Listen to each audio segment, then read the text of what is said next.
어쨌건 우리가 지금 공부하려고 하는 비인격적 시스템도 좀 더 나은 지옥을 만들려고 처절하게 고민했던 그런 우리 선배들의 고민이 있는 겁니다. 소크라테스가 제자들하고 한 대화를 이제 플라톤이 기록을 하잖아요. 대화인가 편인데 거기에 보면 이제 기게스의 반지라는 게 나옵니다. 기게스의 반지가 뭐냐면 그 당시 아마 그런 전설이 있었나 봐요. 그 하나 에피소드인데 기게스라는 목동이 여러분 우주인이 있잖아요. 우주선이 있잖아요. 그죠? 그 얼마 전에 미국에서 이제 인정했잖아요. 그죠? 미확인 비행 물체가 미 해군에도 파일럿이 있잖아. 미 해군의 파일럿들이 찍은 영상인데 와 이렇게 도저히 인간이 만든 그런 거라고 볼 수 없는 이렇게 비행을 하는 것들이 있잖아요. 그죠? 하여튼 있습니다. 저는 음모론을 굉장히 경계하는 그런 사람이지만 뭐 인정해야 되겠죠. 뭐 미확인 비행물체라는 게 있는 거예요. 지구 가운데서 올라왔든지 달의 뒷면에서 왔는지 아니면 저 멀리 안드로메다에서 왔는지는 잘 모르겠으나 하여튼 있습니다. 예. 그때도 그렇게 있었던 거죠. 그래서 번개가 빵 치면서 미확인 비행물체가 추락을 해버린 거예요. 그래서 미확인 비행물체가 추락을 하니까 목동이 가서 봤더니 그 우주인은 죽어 있고 그 우주인의 손가락에 반지가 하나 껴 있는 거예요. 그래서 이 목동이 그 반지를 빼서 자기 손가락에 꼈더니 자기가 자기는 못 느꼈어요. 나중에 사람들이 있는데서 꼈더니 투명인간이 되는 거예요. 자기가. 그래서 이 기게스의 목동이 왕궁에 찾아가서 그 왕비를 겁탈하고 그래서 겁탈당한 왕비를 협박해서 한통속이 돼서 이제 왕을 살해하는 그런 이야기입니다. 이 이야기를 이제 소크라테스가 제자들한테 하고 나서 이제 물어봐죠. 그러니까 소크라테스 문답법을 좋아하시는 분이 그래서 너희들 같으면 이 반지를 어디에 쓰겠냐 뭐 이렇게 물어봤던 것 같아요. 제가 기억하기로는. 그래서 제자들이 뭐 이런저런 얘기를 하는 겁니다. 그래서 그 영화 그 기게스의 반지를 모티브로 한 영화가 이제 공전에 이 지금 오징어 게임 같은 수준의 만큼의 공전의 히트를 치죠. 그게 바로 반지의 제왕입니다. 그래서 그 반지의 제왕의 원 저작자인 그 톨킨은 그 메시지를 담았던 거죠. 그 반지의 제왕. 그래서 반지의 제왕이라는 게 이제 서구 역사에는 어떤 그런 섭리가 있다라고 보는 거예요. 어떤 흐름이 있다는 게 역사라는 게 무작위적인 사건들의 연속인 것 같지만 이렇게 장대한 흐름이 있다라는 거죠. 그래서 그 장대한 흐름이 바로 반지의 제왕의 인트로에 나오는 그런 이야기죠. 그 반지가 있는데 절대 반지가 있는데 절대 반지는 이제 절대 권력을 상징하죠. 절대 권력을 상징하는데 그 여러 종족들이 이제 그 절대 악에 대항해서 싸우죠. 싸워서 그 절대 반지를 손에 넣고 이걸 이제 이건 너무나 이게 저주스러운 물건이니까 이걸 용암에 넣어서 이제 분해하려고 하는데 인간종의 왕이 자기 손가락에 끼죠. 자기 손가락에 끼면서 이 사람 자체가 타락을 하게 되는 거죠. 근데 영화에는 이게 자세히 안 나오는데 그 영화의 이제 원작 소설에 보면 이제 이게 자세히 설명이 되어 있는데 그 손에 꼈을 때는 이 인간종의 그 왕이 자기가 이걸 선용할 거라고 생각한 거야. 난 이거를 선용할 수 있다. 이 권력을 나는 좋게 사용할 수 있다라고 생각을 한 거예요. 그런데 타락하게 되죠. 절대 권력은 타락해버린 거죠. 그래서 그 영화에서 이제 프로도 이렇게 여러 스토리가 있는데 프로도의 삼촌한테 갔다가 이제 프로도한테 가죠. 그래서 이렇게 프로도한테까지 왔는데 프로도는 아무것도 가진 게 없는 거죠. 능력이 없고 굉장히 겸손한 종족이죠. 겸손할 수밖에 없는 종족이죠. 근데 그래서 이제 반지 원정대가 이제 그 반지를 그 용암에 넣어서 분해하려고 떠나면서 이제 겪는 이야기인데 결국 프로도도 마지막에 용암에서 녹일 때는 그 유혹, 그 반지가 주는 그 절대적인 유혹에 이렇게 흔들리는 거죠. 그러다가 이제 그 반지에 미친 애 있잖아요. 반지를 가져가지고 나중에 미친 그 골룸인가? 그 골룸이 이렇게 확 와가지고 이제 결국은 떨어져서 골룸하고 같이 그 반지가 분해되었다 이런 이야기죠. 이 반지의 제왕의 저자인 이 톨킨은 원래 전공이 그리스 힐합 철학이었어요. 그래서 그 기게스의 반지 이야기를 당연히 알고 있었고요. 소크라테스가 했던 대화를 당연히 알고 있죠. 저보다 훨씬 더 잘 알고 있죠. 그래서 기게스의 반지에서 그 제자들이 소크라테스의 제자들이 내리는 결론이 뭐냐면 여러분들은 투명인간이 되는 망토가 있으면, 특히 남자분들 투명인간이 되는 망토가 있으면 여러분들 그거 좋은 일에 쓰실 거예요? 제가 어떤 일에 어떤 상상이 돼서 그걸 딱 가지면 여러분들이 무슨 일을 하게 될 것 같아요. 그래서 소크라테스한테 이 얘기를 들은 제자들도 아무 생각해도 이게 좋은 일에 쓰게 되지 않을 것 같다. 결국은 남용하게 될 것 같다라는 이야기를 하는 거거든요. 근데 굉장히 중요합니다. 그래서 사실은 비트코인 하는데 이게 왜 중요하냐고 물어보면 제가 할 말이 있어요. 이거 진짜 중요합니다. 오늘도 제가 뭐 유튜브 방송하고 같이 이렇게 하고 대담을 하고 왔는데, 이제 나중에 영상 올라올 겁니다. 오늘 아닐 거고 이번 주나 뭐 다음 주 초에 올라올 것 같은데요. 일단 재밌었어요. 근데 오늘도 그 얘기를 했거든요. 그러니까 철학이 너무 이게 무시된다. 그냥 기술로만 쭉 가서 자꾸 신기술로 가는 경향이 이렇게 있고, 그런데 아니다. 이게 탈중앙화라는 이런 철학을 딱 빼버리면 사실은 중앙화된 시스템에서 다 할 수 있는 거다. 블록체인이라는 게. 탈중앙화라는 걸 무시하면 이게 말이 성립이 안 되는 거다, 이거. 이런 얘기를 좀 하고 왔는데, 철학이 되게 중요합니다. 그래서 이런 것들이 우리께 오히려 아니니까 우리는 이게 이해하기 쉽거든요. 오히려 낯선 게 보면 이게 스며들어 있으면 이렇게 저력으로 되올 수도 있지만, 우리처럼 이렇게 익숙하지 않으니까 머리로 이해하는 거 훨씬 더 잘할 수 있어요. 낯서니까. 그래서 이해하기 쉽다. 그래서 이런 반지의 제왕을 보면 그 삼국지하고 이제 뭐가 다른지 아시겠죠. 그러니까 사람이 중요한 게 아니다. 이게 그 서구 역사에서 이렇게 기억하는 사건이 일어나죠. 반지의 제왕하고 되게 유사한 사건이, 그게 이제 마그나 카르타예요. 대원장. 1215년에 영국 존왕의 그 학정 때문에 귀족들이 들고 일어나죠. 그래서 존왕을 이제 내전을 통해 가지고 이기고 존왕을 죽이질 않아요. 존왕한테 죽이지 않고 이제 사인하라고 하죠. 사인하라고 하면서 이제 귀족들 사이에서 합의했던 쭉 이렇게 조항에다가 합의하라고 하는데, 원래부터 있었던 관습적인 거라든가 뭐 이런 것들을 포함해서 하여튼 뭐 쉽게 말하면 왕이 마음대로 할 수 없다라는 걸 이렇게 사인을 받아내죠. 이게 굉장히 특이한 사건 아니에요? 우리가 목숨을 걸고 내전을 했을 거 아니에요. 반역자로 지면 뭐 귀족의 지위뿐만이 아니라 목숨까지도 다 가족들을 포함해서 다 잃어버릴 수 있는 그런 일을 했는데, 이들이 원래 그냥 그런 선진적인 사고를 하는 그런 사람들이 아니었다면 자기네들 중에 누가 하나 왕이 되는 거죠. 이 왕을 없애고, 그죠? 뭐 사인을 받기는. 근데 이들은 깨달았다는 거야. 이게 이 존왕이 문제가 아니라 이 존왕이 마음대로 할 수 있는 이 시스템 문제라는 거지. 그래서 이 시스템을 고치지 않으면 누구를 저 자리에 갖다 앉혀도 비슷해질 거다라고 생각한 거죠. 그래서 반지의 제왕의 그 반지 원정대 같은 생각을 한 거죠. 뭐 그렇게 이제 영화에서처럼 순수하냐? 그건 아니죠. 그 귀족들도 자기 이해관계가 있는 건데, 역사라는 건 우리 인간이 만드는 거니까 그렇게 드라마나 영화에서처럼 이렇게 명백한 하얀색과 명백한 검은색을 기대하면 안 되는 거죠. 아무튼 그럼에도 불구하고 되게 감동스럽죠. 생각해보면. 그 마그나 카르타 이후에 영국이 변했느냐? 아니에요. 존왕은 또 도망가서 또 다시 내전을 치르고, 그리고 그 마그나 카르타는 있거나 없거나 또 유명무실해지고 몇백 년이 또 지나서 또 재발견되고 하면서 이렇게 역사라는 게 엎치락뒤치락 하면서 오는 건데, 하여튼 우리의 기억은 그렇단 말이죠. 그래서 대원장에 담긴 그 사고 체계가 바로 뭐냐면, 법에 의한 지배잖아요. 그죠?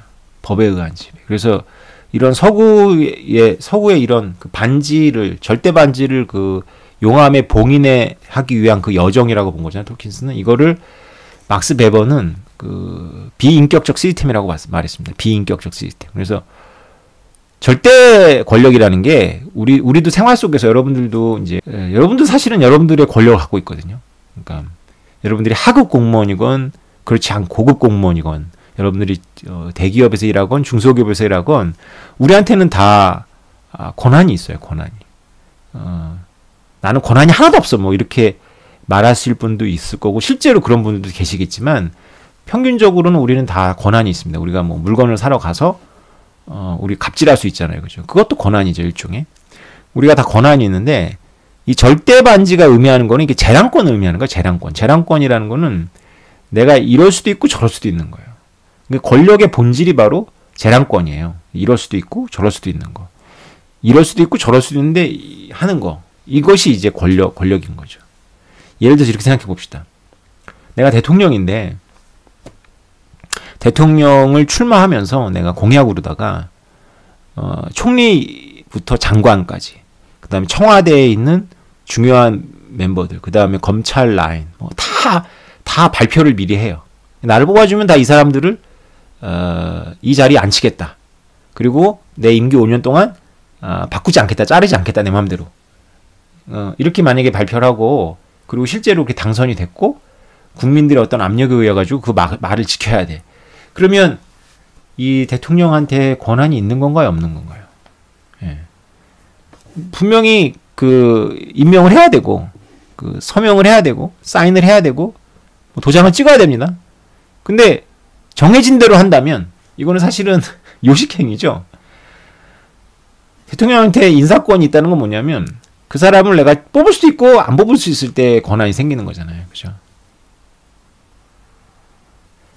비인격적 시스템은 이제 관료 제도로 설명할 때 탁월하게 설명이 되죠. 그래서 그 비인격적 난휴메니테리안 시스템이라는 게 그 비인간적이기도 한 거죠. 인간을 이렇게 물질로 봐요. 인간을 대체 가능하게 보는 거죠.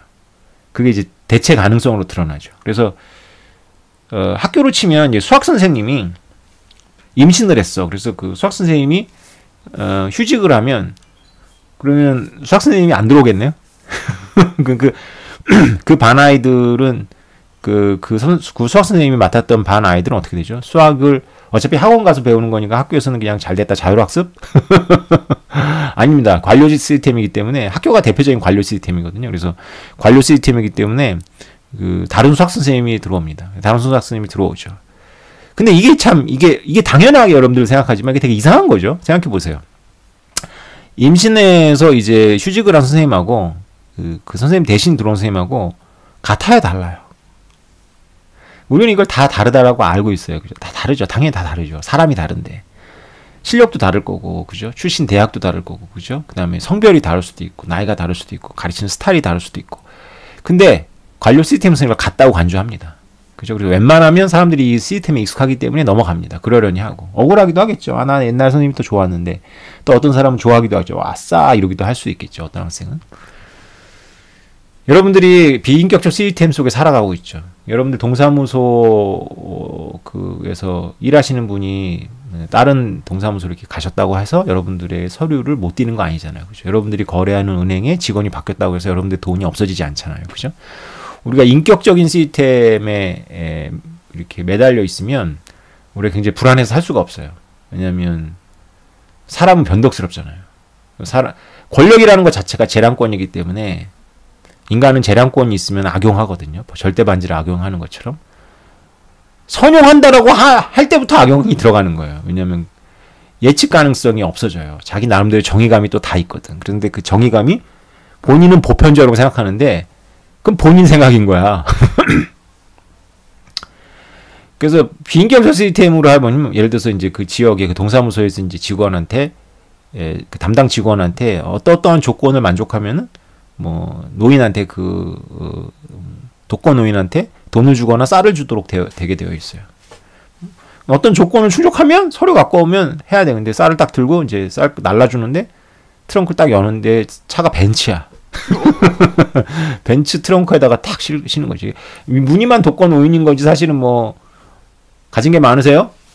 자식 명의로다가 되어 있는 차도 굴리시고 그럼에도 불구하고 이런 에러 사람이 한다 그러면 판단하겠죠. 만약에 그 동사무소 직원한테 그런 판단을 준다면 이건 아니대 싶으면서 판단을 하겠죠. 그래서 꼭 필요한 사람한테 줄 수 있겠죠. 근데 그러면 어떻게 될까요? 그러면 어떤 일이 벌어지냐면요. 속이겠죠, 그분을. 그래서 올 때만 이렇게 허름한 옷을 입고 온다거나 좀 더 극단적으로 가보면 이게 만약에 그냥 조금 더 높은 자리에 있는 분에게 좀 더 큰 권한이 있는 문제라면 이제 거기서 이제 타협이 이루어질 수 있어요. 코지의 합의에 의해 가지고. 그래서 어차피 정부 돈이니까 써야 되는 예산이니까 너 좋고 나 좋고 뭐 이런 합의가 벌어지죠. 그러니까 재량권을 쓰게 되겠죠. 재량권을 남용하게 되겠죠. 그래서 좋은 시스템은 재량권이 없는 시스템이다. 휴먼 에러를 방지하는 시스템이다. 그런 중앙화된 시스템이 그나마 견딜만한 시스템이다라는 걸 이제 인류가 깨닫는 거죠. 그러니까 중앙화된 시스템은 거래 비용 때문에 피할 수가 없는데 그나마 견딜만한 중앙화된 시스템은 사람에 따라서 변화되지 않는 거. 사람에게 재량권이 없는 거. 절대 반지가 봉인되어 있는 거. 그래서 촘촘하고 막 서로 견제하고 이렇게 해야 되는 그런 관료 시스템을 만드는 거. 곳곳에 있는 재량권을 없애는 것이 그나마 견딜만한 중앙화된 시스템이다. 관료 제도다. 그래서 난휴메니테리안 시스템이라는 건 관료 제도의 비인간성을 비판하기 위해서 만든 말이 아니라 관료 제도에 대한 극찬입니다, 사실은. 예. 그래서 왕이 바뀌어도 그 나라가 만든 법이나 이런 거에 의해서 그 나라의 그 일체성이 쭉 유지되는 거. 이런 것들이 이상인 거죠. 그러나 여기까지 얘기하고요. 그러나 이건 이상이죠. 사람이 어떻게 이렇게 하겠어요. 그죠? 이건 이상입니다. 이대로 안 된다는 거죠. 그래서 곳곳에 재량권이 있고 그래서 곳곳에 사고가 나는 거죠. 그래서 휴먼 에러가 계속 생기는 거죠. 중앙화된 시스템에서는. 뭐 아무리 규정을 촘촘하게 만들어도 안 되는 거죠. 사람이 엄청 영리하기 때문에 피해갈 수도 있고 또 사람이 어쨌건 그래서 반지는 계속 있습니다. 반지는 세상에 곳곳에 있었고 근데 그 반지들이 그 불쌍한 사람들한테 유연하게 도와주고 이렇게 선용해서 쓰이는 것보다는 그 반지들이 세상을 지옥으로 만들죠. 그 반지들이 막 아우성되는 그 반지들이 세상을 진짜로 지옥으로 만듭니다. 그래서 그러니까 견딜만한 지옥이 되려면 반지들이 많이 없어져야 되는 거예요. 반지들이 많이 없어지면은 견딜만한 지옥이 되는데 온갖 곳에 다 반지들 투성이면 여러분들 군대 내무반 같이 되는 겁니다. 내무반이 왜 문제예요? 원래 규정대로 하면 군대 생활이 그렇게 어렵지 않아요. 그 규정에는 다 잘 되어 있어요. 그 1병, 2병이 살도록 되어 있는데 내무반이라는 공간 안에 들어가면은 엄청난 재량권들이 병장한테 막 주어지거든. 그래서 학생들한테 잘못된 교육을 하는 게 옛날이 좋았다. 그럼 부족장이 지배하는 시대가 좋은 것 같아요? 인간적인 따뜻함이 있고? 일단 못 먹고 수명 짧고 병 걸리고 이런 걸 다 떠나서 진짜 그게 좋아? 그 사람한테 밉보이면 완전히 매장되거나 아니면 쫓겨날 수도 있고 죽임을 당할 수도 있는 그런 게 좋아요? 예.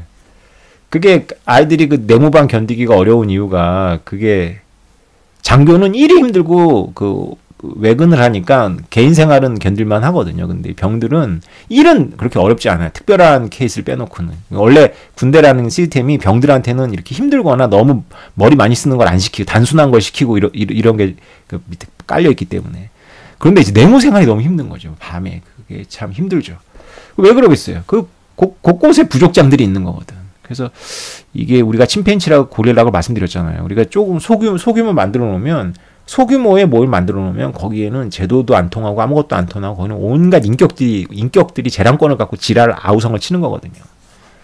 그래서 그거보다는 큰 규모의 사회에서 인격을 최대한 억제하는 것이 훨씬 더 숨쉴 만한 지옥이다. 이런 말씀 드리고 싶어요. 그런데 제가 이 비트코인 지금 7년 차잖아요. 이거 왜 자꾸 강조하냐고 어떤 분들은 댓글에서 항의를 하는데 이게 중요해요. 짬밥이라는 게 중요한데 우리는 이거 처음에 비트코인에 반하고 그랬을 때 이게 너무 공부를 이런 식으로 했거든. 그래서 이게 다 깔려 있는 줄 알았는데 요새 이제 비트코인 가격 올라가지고 이제 알트를 사시고 이런 분들한테는 이게 없는 거야.